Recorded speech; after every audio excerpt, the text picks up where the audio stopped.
नकाब। टीना ने अपनी ड्रेस को हाथों से उठाया और मुस्कुराते हुए स्टेज के पीछे की तरफ दौड़ पड़ी। यूसुफा के मास्क के साथ अगर टीना और यूसुफा के बीच कोई भी अंतर था तो वो था टीना का पैर। टीना का पैर बहुत ही खूबसूरत था। जब शो पूरे क्लाइमैक्स पर पहुंच गया तब टीना एक चेयर पर बैठी हुई धीरे धीरे स्टेज पर आनी शुरू हुई। उस वक्त सभी स्पॉटलाइट सिर्फ टीना पर ही फोकस करने लगी, लेकिन टीना के हाथ में ना तो वो ब्रेसलेट नजर आ रहा था और ना ही उसके क्राउन में लगा सितारा। मजे की बात यह है कि वहां पर मौजूद सभी लोगों की नजरें उस क्राउन के सितारे को ही ढूंढ रही थीं। सभी की नजरें उस सितारे की खोज में टीना को ऊपर से नीचे तक निहार रही थीं। उस सितारे की खोज में लोग टीना को ऊपर से लेकर नीचे तक बस देखे जा रहे थे। इसी बीच सबकी नजर टीना की खूबसूरत टांगों पर भी पड़ी। उसकी टांगें बेहद खूबसूरत थीं। उसकी पतली और लंबी टांगें किसी का भी मन भटकाने के लिए काफी थीं।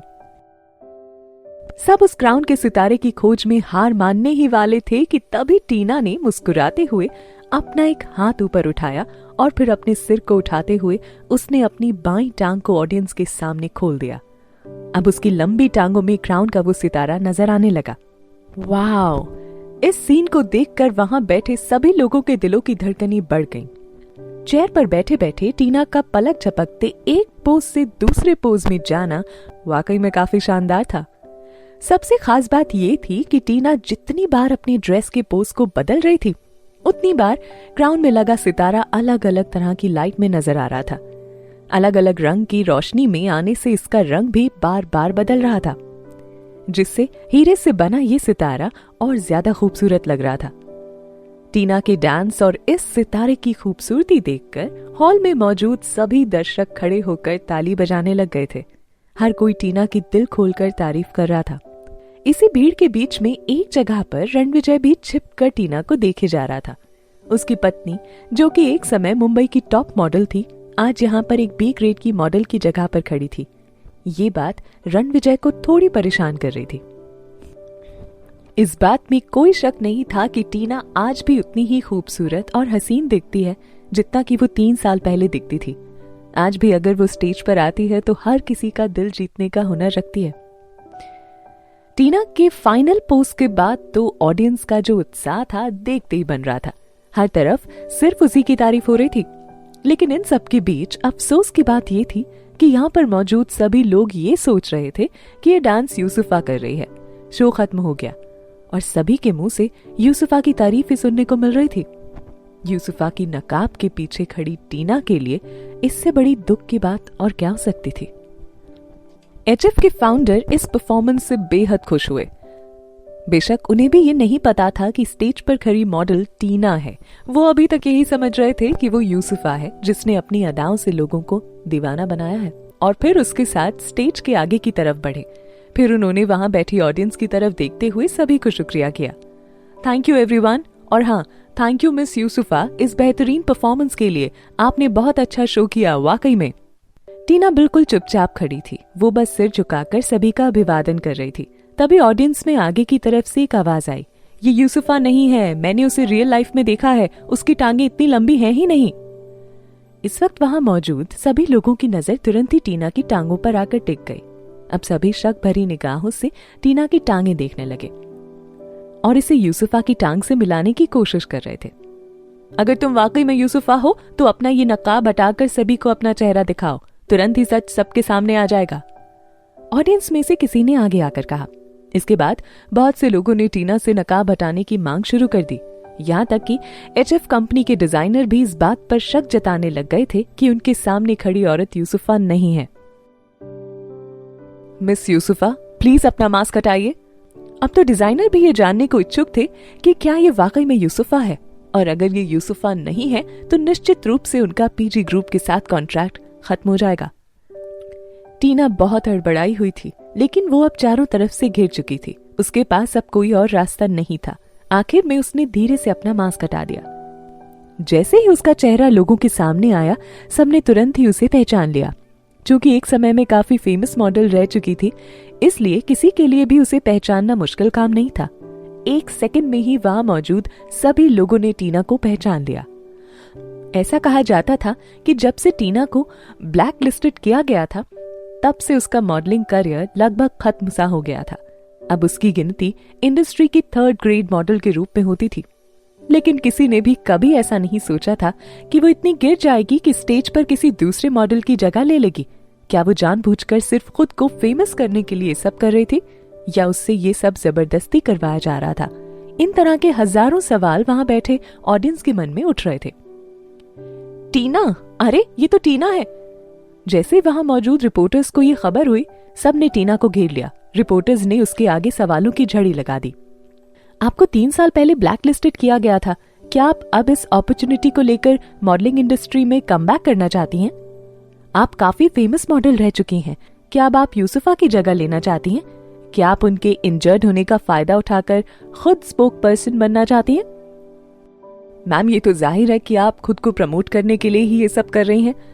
मैं जानता हूँ ये यूसुफा को पहले से ही चोट लगी हुई है, वो इस शो में कैसे आ सकती हैं? रिपोर्टर्स ने टीना पर अनाप शनाप आरोप लगाने भी शुरू कर दिए। रिपोर्टर एक के बाद एक सवाल पूछे जा रहा था। सवाल पूछने से ज्यादा वो टीना की बेइज्जती कर रहे थे। टीना को रिपोर्टर्स ने चारों तरफ से घेर रखा था। कुछ ने तो सवाल पूछते पूछते उसे धक्का मारना भी शुरू कर दिया था। यहाँ तक कि HF कंपनी के अधिकारी ने भी उसको फटकारना शुरू कर दिया। मैं अभी पीजी ग्रुप जा रहा हूँ और उनसे इस फ्रॉड का हिसाब मांगूंगा।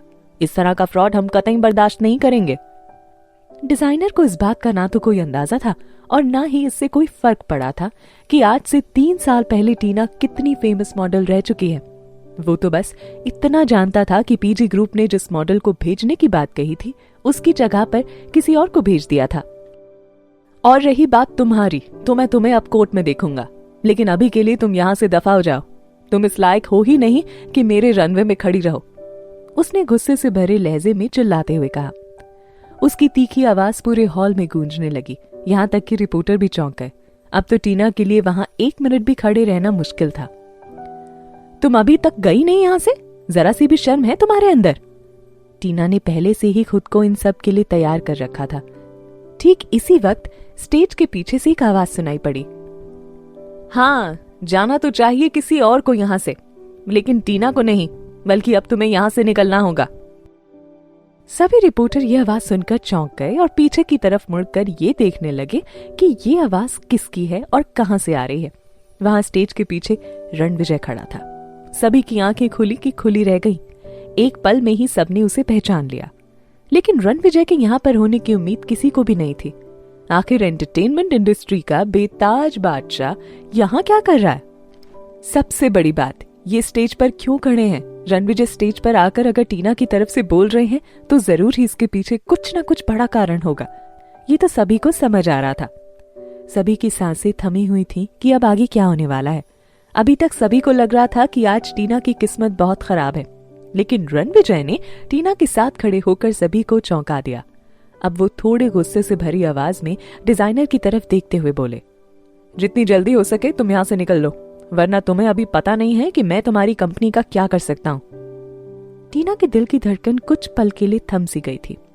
किसने सोचा होगा कि उसका नया पति, जिससे वो आज सिर्फ तीसरी बार मिल रही है, वो उसके लिए इस तरह से खड़ा होगा।